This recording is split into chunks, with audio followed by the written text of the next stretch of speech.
IT job కోసం చూస్తున్నారా? ఐటీలో కెరియర్ బిల్డ్ చూసుకోవాలనుకుంటున్నారా? అయితే సమాధానం కోడింగ్ ట్యూటర్.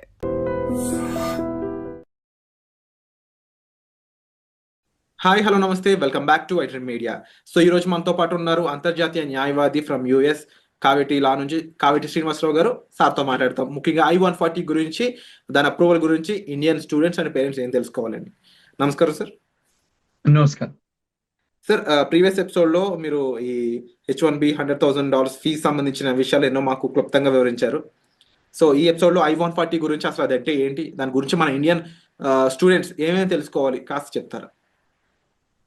ఇప్పుడు ఫస్ట్ ఆఫ్ ఆల్ అండి, అమెరికాలో మీరు గ్రీన్ కార్డ్ చేసుకోవాలి అంటే ఇక్కడ ఒక 2 ఆస్పెక్ట్స్ ఉన్నాయండి.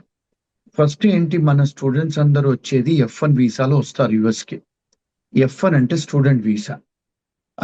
దాని తర్వాత మీరు ఇక్కడ ఉండిపోవాలనుకుంటే F1 వీసాలో కొంత వాళ్ళు ఏమి ఇచ్చారు వెసులుబాటు అంటే, మీరు చదువుకున్న తర్వాత పోస్ట్ వర్క్ తీసుకోవచ్చు, వర్క్ పర్మిట్. స్టెమ్ ప్రోగ్రామ్స్ అయితే 2-3 సంవత్సరాలు ఇక్కడ ఉండొచ్చు, మీరు పని చేసుకోవచ్చు అని ఒక ప్రొవిజన్ ఉంది F1 లో. ఇప్పుడు మరి ఒకవేళ మీరు 3 సంవత్సరాల కంటే ఎక్కువ ఉండాలనుకుంటారు, యుఎస్ లోనే స్థిరపడాలనుకుంటారు, అప్పుడు ఏం చేస్తారు, ఈ కన్సల్టింగ్ కంపెనీస్ కు వాళ్ళు కాంటాక్ట్ అవుతారు. కొంతమంది కన్సల్టింగ్ కంపెనీస్ వాళ్ళు కూడా ఈ స్టూడెంట్ F1 లో ఉన్న వాళ్ళని కాంటాక్ట్ చేస్తారు. వాళ్లకు గెస్ట్ హౌస్లు ఇస్తారు, వాళ్లకు కొత్త మోడర్న్ టెక్నాలజీస్ మీద ట్రైనింగ్ ఇస్తారు, ఇచ్చి వాళ్ళ రెజ్యూమేలు చేసి వాళ్ళకు ఉద్యోగాలు పెట్టిస్తారు.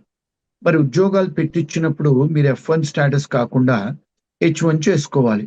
అంటే దానికి 3 సంవత్సరాల పరిధి, మీకు మొదటి 3 సంవత్సరాలు ఇస్తారు, తర్వాత ఎక్స్టెన్షన్ 3 సంవత్సరాలు అవుతుంది. మరి ఇప్పుడు మీరు 3 సంవత్సరాలు 6 సంవత్సరాల వరకే ఈ దేశంలో ఉండొచ్చు H1 లో, అంటే నాన్ ఇమిగ్రెంట్ వీసా అంటారు అది. మరి ఇక్కడే పర్మనెంట్ గా ఉండాలనుకోండి, మరి ఏం చెయ్యాలి? మీరు ఒకవేళ పనిచేస్తుంటే ఒక ఎంప్లాయర్ కి మీకు జీతం ఇస్తాడు, ఆ ఎంప్లాయర్ కూడా కాస్తో కూస్తో మీ ఎంప్లాయీస్ మీద డబ్బు సంపాదించుకుంటాడు. ఖర్చులు అయిన తర్వాత, పేరోల్ ఖర్చులు అయిన తర్వాత, ఇన్సూరెన్స్ ఖర్చులు అవన్నీ జరిగిన తర్వాత కొంత డబ్బు సంపాదించుకుంటాడు ఎంప్లాయర్. మరి మీరు వాడికి డబ్బు సంపాదించి పెడుతున్నప్పుడు మీకు పర్మనెంట్ గా మిమ్మల్ని ఉద్యోగం ఇవ్వడానికి ఇబ్బంది లేదు కదా. ఆ పర్మనెంట్ ఉద్యోగం ఇవ్వడానికి ఫస్ట్ స్టెప్ ఏమంటారంటే, ముందు పర్మనెంట్ గా ఉద్యోగం ఇచ్చేటప్పుడు ఎంత జీతం ఇవ్వాలి, దాన్ని ప్రివేలింగ్ వేజ్ చేసిన తర్వాత దాని తర్వాత డిపార్ట్మెంట్ ఆఫ్ లేబర్కి వెళ్ళి మేము ఈ ఉద్యోగానికి పర్మనెంట్ చేయాలనుకుంటున్నాము అని వాళ్ళు ఏం చేస్తారంటే పర్మ్ ప్రాసెసింగ్ అప్లికేషన్ పెడతారు. అంటే పర్మనెంట్ గా మేము తీసుకుంటాము ఈ పర్సన్ అని కాదు, ఈ పలానా ఉద్యోగాన్ని.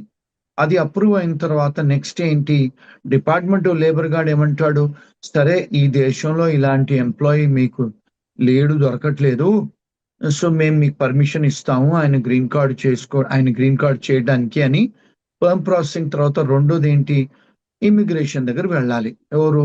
కంపెనీ ఓనర్స్ వెళ్ళి ఏం చెయ్యాలి, మాకు ఈ పలానా మనిషి పలానా పాస్పోర్టు పలానా H1 లో ఉన్నాడు, లేకపోతే స్టూడెంట్ వీసాలో ఉన్నాడు, వేరే వీసాలో ఉన్నాడు, మేము ఈయన గ్రీన్ కార్డ్ చేయదలుచుకున్నాము అని ఒక పిటిషన్ దాఖలా చేస్తారండి ఎంప్లాయర్.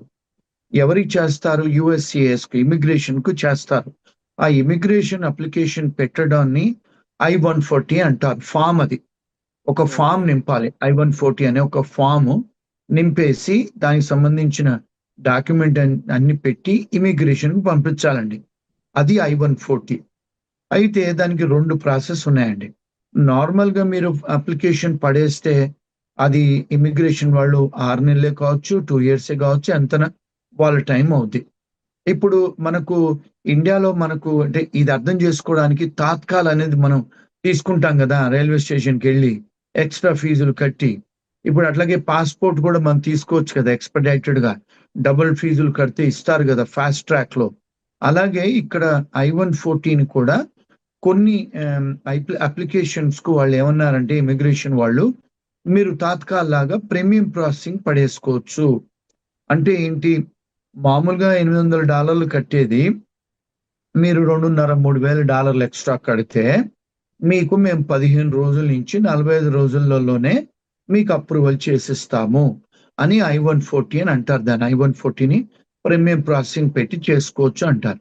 ఇక్కడ ఏంటి మన స్టూడెంట్స్ కి మన పేరెంట్స్ కి ఏమిటి అంటే, ఎవరన్నా H1Bలో అమెరికాలో ఉండి వాళ్ళ ఎంప్లాయర్ I-140 అప్రూవ్ అయి ఉంటే ఆ పర్టికులర్ క్యాండిడేట్ కి ఆ ఎంప్లాయీకి అయి ఉంటే ఆ అతన్నే గాని ఆమెనే గాని ఎవరన్నా పెళ్లి చేసుకొని అమెరికాకు వచ్చేది ఉంటే ఆ భార్యకే గాని భర్తకే గాని I-140 అప్రూవల్ ఉంది కనుక మీకు భార్యకే గాని మీ భర్తకే గాని మీకు వర్క్ చేయడానికి మీకు అర్హత ఇస్తాము, వర్క్ ఆథరైజేషన్ ఇస్తాము. అందుకే చాలా మంది ఏం చేస్తుంటారు, ఇప్పుడు సంబంధాలు మాట్లాడుకునేటప్పుడు H1B వాళ్ళని, ఏమండి మీకు I-140 అప్రూవల్ ఉందా? ఆ అప్రూవల్ ఉంటే ఇప్పుడు చేసుకునే వాళ్ళకి అక్కడ అమెరికాకు వచ్చి ఉద్యోగం చేసుకునే వెసులుబాటు ఉంది వాళ్ళకి, అంటే వర్క్ ఆథరైజేషన్ ఇస్తారు అన్నట్టు. అందుకనే చాలా మంది ఏంటంటే I-140 ఉన్న వాళ్ళకే చేసుకోవడానికి మొగ్గు చూపిస్తారు. I-140 చేసుకుంటే వాళ్ళకి ఏంటంటే మీరు అడ్జస్టబుల్ ఏలియన్ కింద డెఫినేషన్ లో వస్తారు, అంటే మీరు ఇంకొక 10 ఏళ్ళైనా 20 ఏళ్ళైనా ఎప్పుడైనా మీకు గ్రీన్ కార్డ్ చేసుకునే ఆస్కారాలు ఉంటాయి. అదండి I-140. సో ప్రీమియం ప్రాసెసింగ్ అనే కొన్ని అప్లికేషన్స్ కు వాళ్ళు పెట్టారు, కొన్నిటికి పెట్టలేదు. ఇప్పుడు H1 నుంచి మళ్ళీ వాళ్ళు చేస్తున్నారు. కొన్నిసార్లు ఈవెన్ వర్క్ ఆథరైజేషన్, కొంతమంది students applications visa work authorisation కూడా కొన్నిటికి I-140 వచ్చింది, కొన్నిటికి L1 లో వచ్చాయి, కొన్ని P3 వీసాలు, కొన్ని అదర్ కేటగిరీస్ కి వాళ్ళు పెట్టారు, కొన్ని కేటగిరీస్ తీశారు. అదండి యాక్చువల్ గా I-140 గురించి, దానికి కావాల్సిన ప్రీమియం ప్రాసెసింగ్ గురించి అండి ప్రాసెస్. సో ఈ I-140 అనే ఫామ్ ఫిల్ చేసినట్లయితే 45 డేస్ లోపు వర్క్ అనేది కంప్లీట్ అవ్వచ్చు. చేస్తారు. ప్రీమియం ప్రాసెసింగ్ ఫీజు మీరు డబుల్ పే చేస్తే 15 days to 45 days లోపల వాళ్ళు డినై చేయటమా అప్రూవ్ చేయటమా చేసి పంపిస్తారండి. అది ప్రీమియం ప్రాసెసింగ్ అంటే అర్థం. మన వాళ్ళు అర్థం చేసుకోవాల్సింది సింపుల్ లాంగ్వేజ్ లో, మనం తాత్కాల్లో పోయి రైల్వే టికెట్ కొనుక్కున్నట్టు, సాయంత్రం పోవాలంటే పొద్దున కొనుక్కున్నట్టు, అట్లా అది అర్థం, దాని అర్థం ఉందండి. Wonderful sir, and thank you so much sir ఈ ఇన్ఫర్మేషన్ కూడా మాకు ప్రొవైడ్ చేసినందుకు. అండ్ ఒక స్టూడెంట్ ఎవరైతే అక్కడికి వెళ్తారో డెఫినెట్లీ ఇలాంటి బ్రీఫింగ్ ఇన్ఫర్మేషన్ వాళ్ళ దగ్గర ఉన్నట్లయితే వాళ్ళకి చాలా హెల్ప్ఫుల్ అవుతుంది. And thank you so much every time ఇలాగా ఎప్పుడు అవసరం ఉన్నా సరే మా కోసం ఇలా టైం ఇచ్చి ప్రాపర్ వాల్యుబుల్ ఇన్ఫర్మేషన్ మాకు షేర్ చేసినందుకు ఫ్రమ్ కావేటిలా యాజ్ ఏ వాల్యుబుల్ సజెషన్స్ మాకు thank you so much sir. Thank you. నిజంగా ప్రస్తుతం ఉన్నటువంటి సమాజం దేనికి ప్రయారిటీ ఇస్తుంది? ఆర్థిక సంబంధాల చుట్టూ మాత్రమే తిరుగుతుంది. మళ్ళీ ఎన్నికలంగానే చాలా విరక్తి కలుగుతాను. మంచి అనిపిస్తుంది కదా, లేడీస్ కూడా ఛాలెంజింగ్ జాబ్స్ చేసినప్పుడు చాలా బాగుంటది. ట్రాఫిక్ అసిస్టెంట్స్ గా నియమించిన ట్రాన్స్జెండర్స్ అందరితో సాల్యూట్ చేయించుకుంటున్నారు. ఫుడ్ డెలివరీ ఇవ్వటానికి వెళ్ళినటువంటి డెలివరీ బాయ్ అనిల్ పై కళ్ళ ముందు పెళ్ళండి